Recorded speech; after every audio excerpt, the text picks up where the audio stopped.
Here we are in the great outdoors. I'm about to ruin the peace and quiet and fill the air with dust. Incidentally, this area where I do all my shot blasting is actually on top of an old landfill. And the blasting media that I use, glass, is chemically inert. But there'll still be people in the comments grizzling about it. That's just life. Let me show you what's on the menu. The main thing I want to do today is the leaf springs. Now these are actually, well I was going to say brand new, these are not brand new, they've got 0 miles on them. These are parabolic springs that I bought at least a decade ago and never actually used. There was some kind of coating on it, might have even been powder coating, and I went over this with the needle gun to get most of it off, just so I can spend less time doing the blasting. Blasting is horrible, I hate it. I've also got this set of wheels to do. These are the wheels that are going to go on Kermit. These are not Land Rover wheels, these are Discovery wheels. Something else that's going to upset some people. So these are the steel wheels from a Land Rover Discovery, but I'm going to fit the original pattern tyres to them. This is a 3-stage filter which will convert horrible compressor air into something breathable. Plug that in there. Plug this in here, and then that's going to be my breathing air. I've checked the oils and put some fuel in it. I actually ran this yesterday with the needle gun, so it should fire up without the usual drama. Should.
Back at the Project Kermit storage area, and it's time to get the tyres. These are the tyres I'm going to use. Now, there's 2 here, there's 2 more buried in the middle there. Now this is somewhere I'll be sticking with original spec and going with the proper, what I call the proper imperial size tyres. These are 750/16s. I really don't like serious Land Rovers with the big fat tyres that you would see on a later Defender. And of course, if you don't have power steering, which I'm not going to have power steering, it makes it unnecessarily hard to turn. So I've got 4 decent ones and a spare.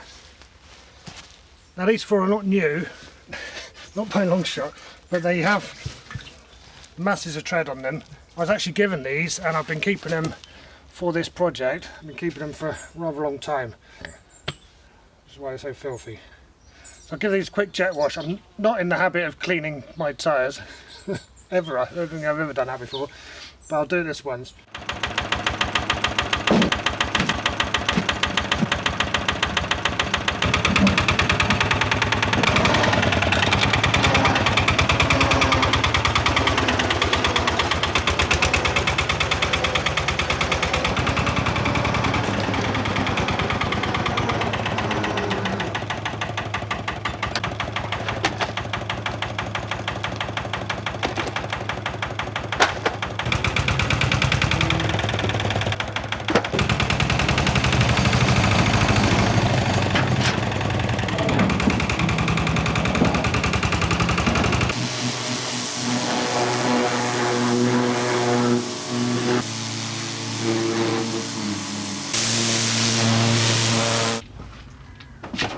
I'll leave those to dry off and I'll wait for the sun to come back out before I actually fit those to the wheels, because one thing I've learned about fitting tyres is it goes an awful lot easier when the rubber is warm.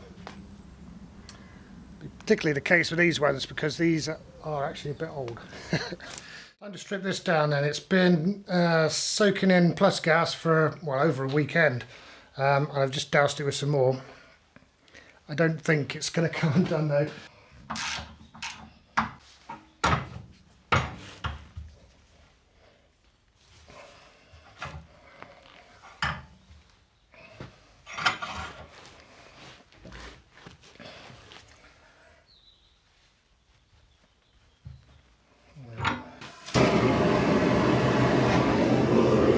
The reason for heating it is very simple.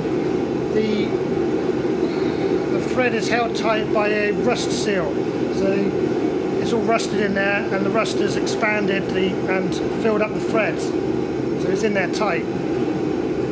By heating it, I'll expand both parts of that, so the inner part and that outer bar, and by expanding and contracting, and if necessary do that a couple of times, that rust seal will be gone. Just unwind.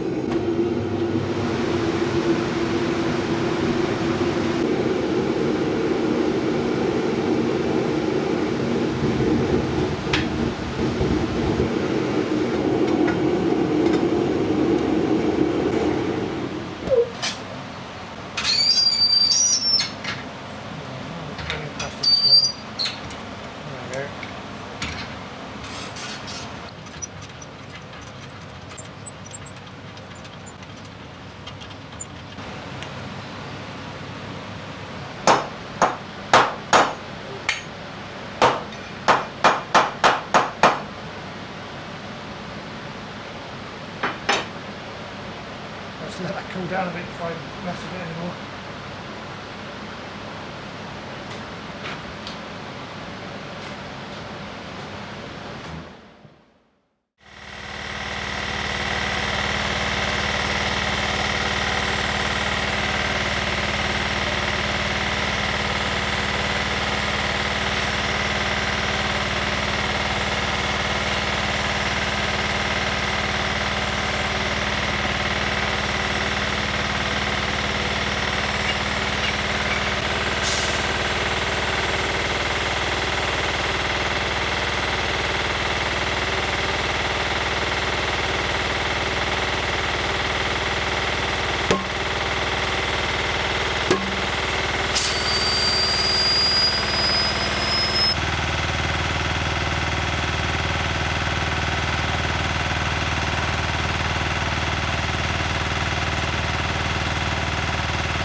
Well, we have a problem. This tyre here is knackered, completely knackered. I don't know if you can tell from that angle, but there's no way this is going on the road or anywhere even around here. And by extension, the others, no. I think you can probably tell the issue. This whole section here is just, well, herniated is probably the best way I can describe it. I don't even want to poke at it too much. It might just explode on me. So clearly what's happened is the internal wire, because this is a radial tyre, it's got some wire bands in it going around that way. They've just ruptured and yeah, it's gone. It's only at 30 psi, they're all pumped up just at 30. What a bummer. I think I've just had those for a lot longer than I thought. Because they're remolds as well, they might, if I've had them in there stored for 10 years, they might be another 10 years on top of that, who knows. Anyway, rather than let this hold me up completely, I'm gonna get rid of this one because it's not looking good. And I'll take the spare off the other Land Rover for now. So at least that means I can put something on the axles and get them out of the workshop. and I can still move towards getting a rolling chassis. And then I just started looking out for some new ones. Spendy.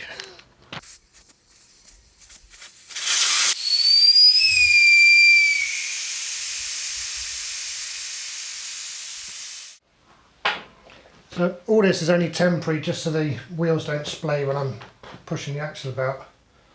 I will blast and paint the tube here.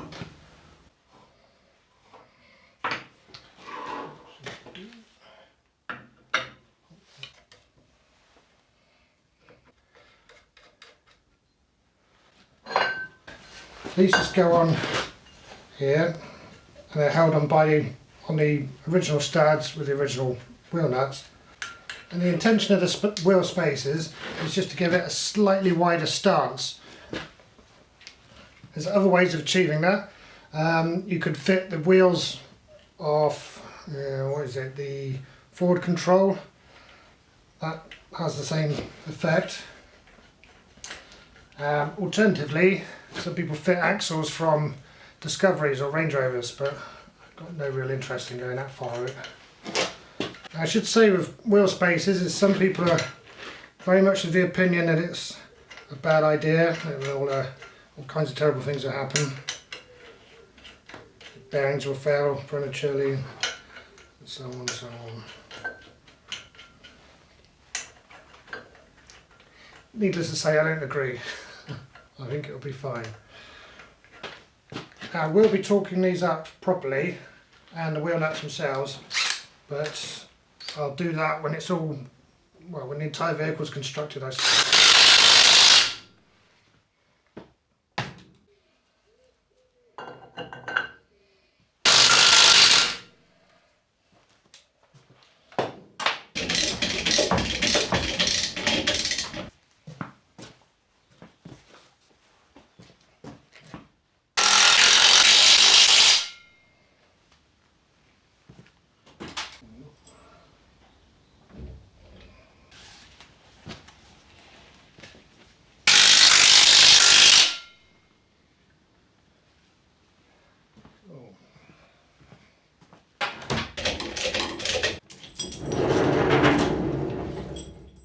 So this space is going to be for doing all the spraying for Project Kermit. Talking of spraying, you may have noticed that this chassis is not it's not the colour that I painted it. When I painted it, this top coat was a proper dead flat matte black, and it's now it's a light grey. It seems to be getting lighter by the day as well. That can only be described as disappointing. I'm going to have to sort that out. I'm sure the paint itself is fine, but aesthetically I don't want a grey chassis, I want a black one, so that'll be the first bit of respraying in here. But that's not today's job. Today's job is to put the chassis bushes in. Now a lot of people, when they are rebuilding a chassis, they'll put poly bushes in. I don't like poly bushes. I don't think they're any better than the originals. But I also don't like the rubber bushes that are made by Britpart, because I've had, well, I had a set of those fail within a year. So this, I found a company, a UK company that I think actually makes these. I'll put a link in the description if anybody's interested. I can't remember the name of the company off the top of my head.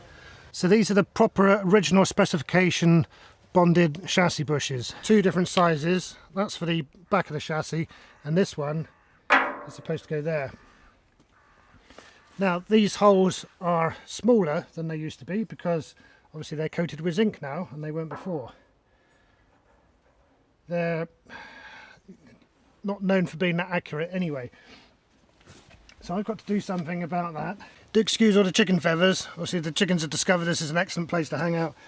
It's nice and warm and out the rain. So I've got here some tools to sort this out.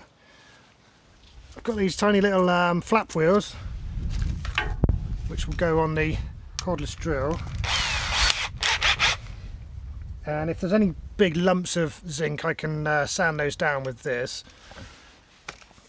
I've got half round file as well for the same sort of purpose, but mostly I should be doing most of the work with an adjustable reamer. Not something I've ever used before. That needs adjusting quite a bit. It's got all these cutting edges here, and I can slide them this way because this slot, where they can move there, this slot is on a gradient. So it's very deep there at the front, and goes up to nothing here at the back.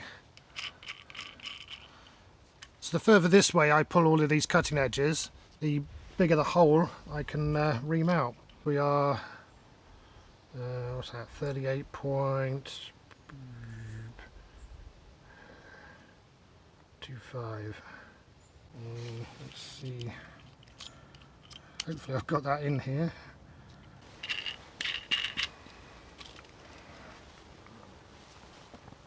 That's it, that's as fat as it goes. I don't think that's enough. No, that's 34.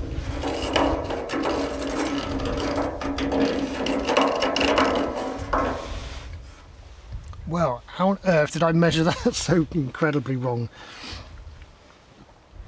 Yes, disappointing. So the smaller bush is 30.2. So I can use the reamer on the other end.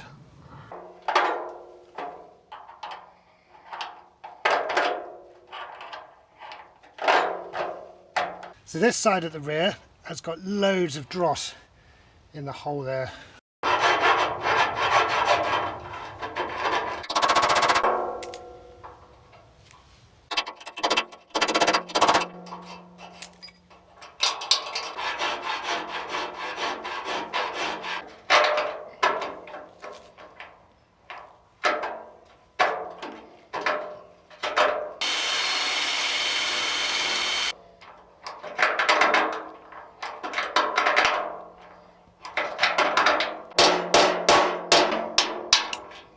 That's just about there.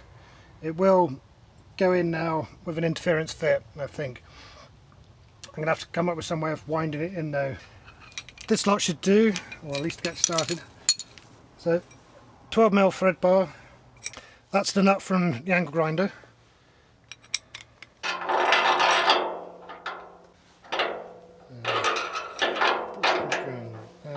And I've got a socket to go over there, so that we're pushing on the outer part of the bush. A washer, a couple of washers, and then the nut.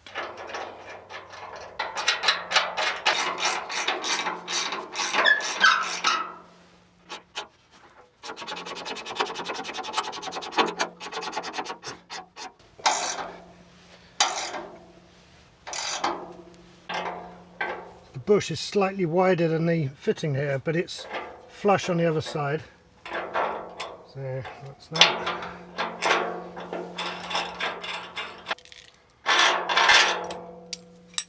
The good thing is these holes feel much cleaner.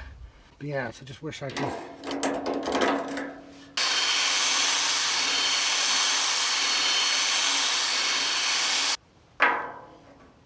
think it would be better just with a file.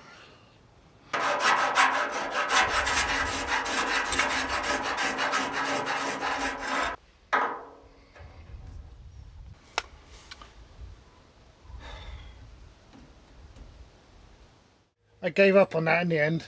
It's just too frustrating doing it like that. I just want to do it right, so I've ordered the correct reamer. While I'm waiting for that to turn up, I'm going to respray the chassis just to make it black again.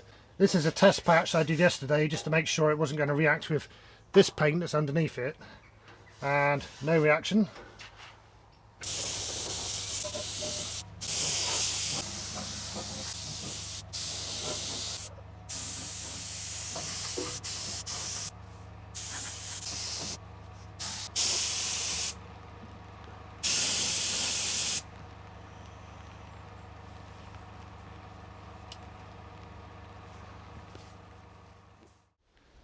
Back here again, but this time with a nice new adjustable reamer. So this is the next size up. This is a H14. Now in metric this goes up to 38.1 millimeters, and these front bushings, well the ones I have anyway, are 38.2. So it may be a snug fit even with this, but I needed to have this to work my way up, because I'm going to have to, well, obviously start off a smaller hole in that and work up to fitting this in.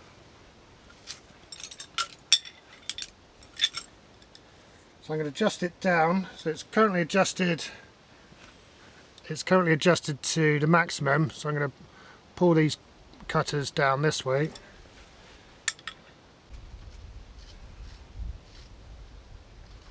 So I think last time I measured this, it was 1/2 mil that I needed to remove.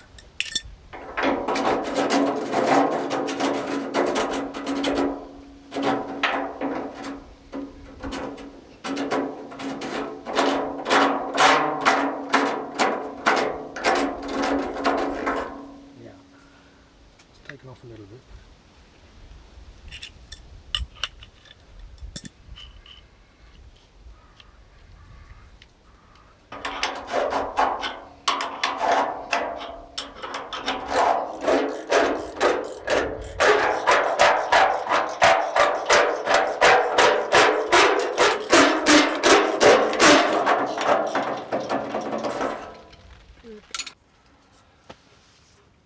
That might be it. Yeah, I think we are very snug there. Yeah. I'm going to use the same setup as before, as on the back bushes there. So it's a bit of M12 thread bar. It's got the nut from the angle grinder. It goes through there. I've got a bigger socket this time.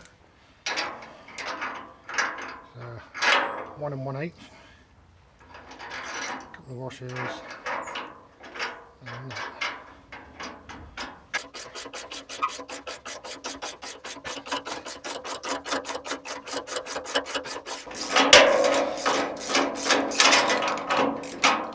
knackered the thread, I think that's what happened. More thread bar, and it occurs to me I should oil the threads. That'll make life easier.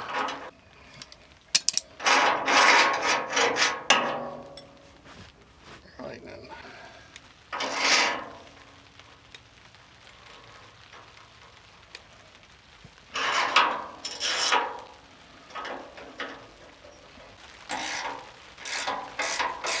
Oh, back in business.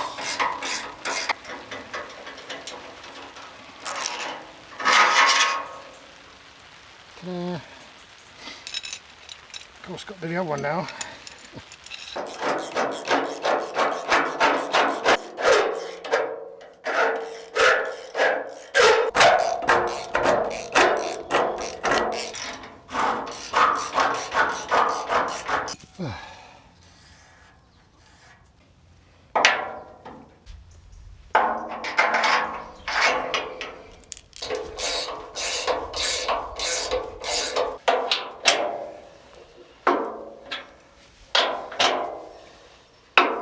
So that's both chassis bushes now properly installed. So just as a quick review of my new adjustable reamer, in case anybody's interested, in case they want a reamer of their own one day, it's all right. It was the cheapest one I could find on eBay, and I think I got what I paid for. It cost me about 33 quid. It did the job, I'll give it that. But bear in mind I was cutting through zinc, just through zinc, not going through steel, and it's still chipped. Now I know that this is going to be very brittle, high carbon tool steel, but even so, to chip it on with mostly zinc removal seems a bit lame. Yeah, nonetheless, got the job done. It was all right. That's my review. They're in properly, the rear ones are in properly. That's fantastic. The next thing to do would be to reunite the axles with the chassis, which I'm actually really looking forward to. That will be quite an exciting, another leap forward, at least a minor milestone. So yes, join me for that. But that'll do for now. I'm going in for my dinner. Cheers for now.